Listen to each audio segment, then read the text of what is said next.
पाचवे ज्योतिर्लिंग बैद्यनाथ ज्योतिर्लिंग.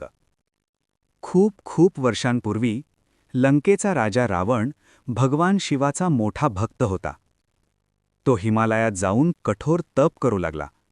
दिवसरात्र एकच जप, ओम नमः शिवाय, ओम नमः शिवाय.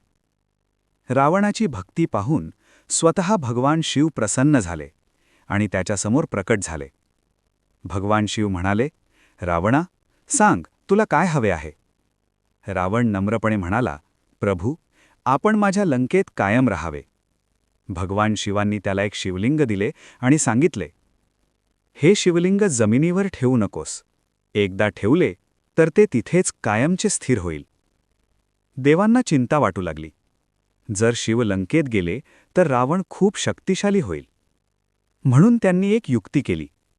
रावण जेव्हा देवघर जवळ आला तेव्हा त्याला थोडा वेळ थांबावं लागलं. त्याने एक लहान मुलगा पाहिला आणि त्याला शिवलिंग धरायला दिलं. मुलगा म्हणाला, मी जास्त वेळ धरू शकत नाही.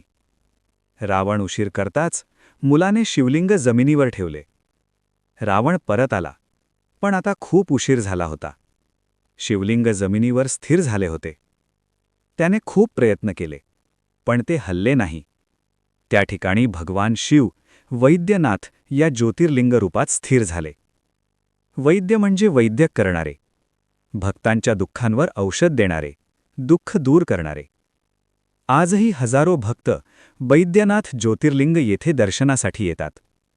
श्रावण महिन्यात तर लाखो भाविक पायी चालत येतात आणि म्हणतात, बोल बम. ही गोष्ट आपल्याला शिकवते, भक्तीमध्ये अपार शक्ती असते, पण अहंकार कधीही ठेवू नये. देव नेहमी योग्य तेच करतो. हर हर महादेव.